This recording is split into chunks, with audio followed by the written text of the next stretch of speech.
আসসালামু আলাইকুম। চলে আসলো মনের মতো আপডেট। আর নয় দুশ্চিন্তা, এখন সহজেই বুঝতে পারবেন কোন ধরনের কন্টেন্ট তৈরি করলে আপনারা কাঙ্ক্ষিত লক্ষ্যে পৌঁছাতে পারবেন। তাই ফেসবুক তাদের নিজস্ব যেই মূল মন্ত্রটি নিয়ে এসেছে তা আমার স্ক্রিনে দেখতেই পারছেন। সেইগুলো বিষয় নিয়ে আলোচনা করছি।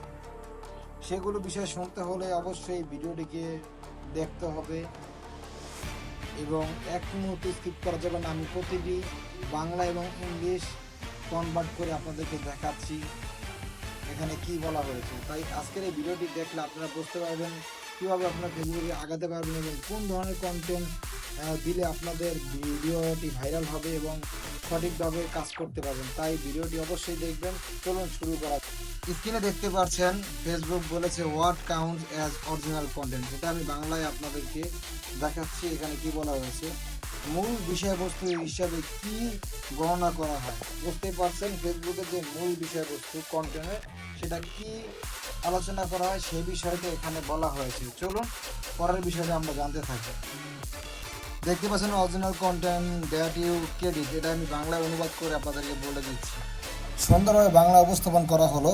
মূল বিষয়বস্তু সামগ্রী যা আপনি তৈরি করেছেন। বুঝতে পারছেন আসলে বিষয়বস্তু আপনার অন্য ভয়েস রয়েছে এবং আপনি ফেসবুকে যে অনন্য দৃষ্টিভঙ্গি নিয়ে এসেছেন তা প্রদর্শন করে।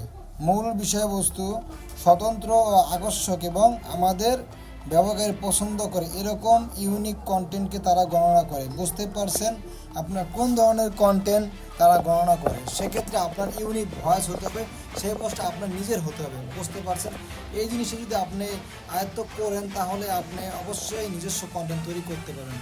তাহলে আমরা পরবর্তী ধাপে দেখি সেখানে কি বলা হয়েছে।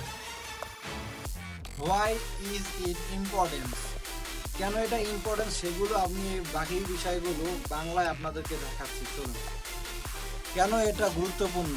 উত্তর, ক্রিয়েটররা শুধুমাত্র সেই কন্টেন্ট নগদীকরণ করতে পারে যা তারা তৈরি করছে, তৈরিতে জড়িত ছিল বা সরাসরি তাদের বৈশিষ্ট্যসমূহ।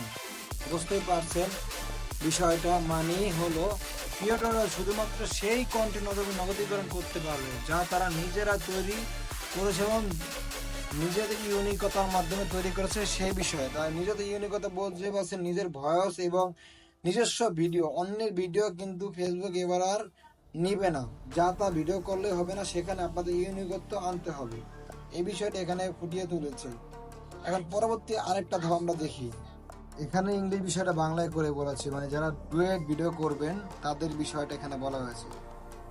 কিন্তু অপেক্ষা করুন, আমি যদি একজন সৃষ্টিকর্তার সাথে সহযোগিতা করি বা তাদের ট্যাগ করি তাহলে কি আমাকে অমৌলিক বিষয়বস্তুর জন্য কিছু করা হবে? উত্তরে তারা বলছেন না, মানে আপনি যদি কারো ডুয়েট ভিডিও করেন সেক্ষেত্রে আপনার কোনো অসুবিধা হবে না। সেক্ষেত্রে কিছু নিয়ম আছে, সেটা হলো আপনি নিজস্ব ভয়েস দিতে হবে এবং তার ভয়েসটা আপনি ব্যবহার করতে পারবেন না। তাই তিনি কি করেছে সেটা আপনি উপস্থাপন করবেন এবং এখানে আপনার 70% থাকতে হবে, তার 30% থাকবে। এরকমভাবে যদি আপনি করেন ডুয়েট, সেক্ষেত্রে আপনি এটা নগদীকরণ করতে পারেন, সেক্ষেত্রে আপনার কোনো সমস্যা হবে না।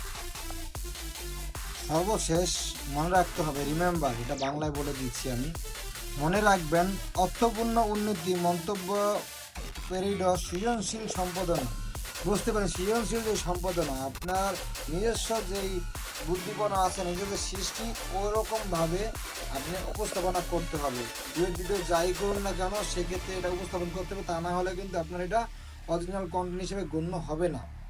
তো যাই করুন সেটা আপনি নিজের জ্ঞান দ্বারা নিজের সৃষ্টিশীলতা উপস্থাপন করতে হবে ওই কলা ভিডিওর মাধ্যমে। হ্যাঁ, এইভাবে যদি আপনি করতে পারেন তাহলে আপনার ভিডিওটা কি হবে, অরিজিনাল কন্টেন্ট হিসেবে গণ্য করা হবে, অন্যথায় করা হবে না। এই বিষয়গুলো আপনারা যারা মেনে চলবেন তাদের জন্য ফেসবুক শুভকামনা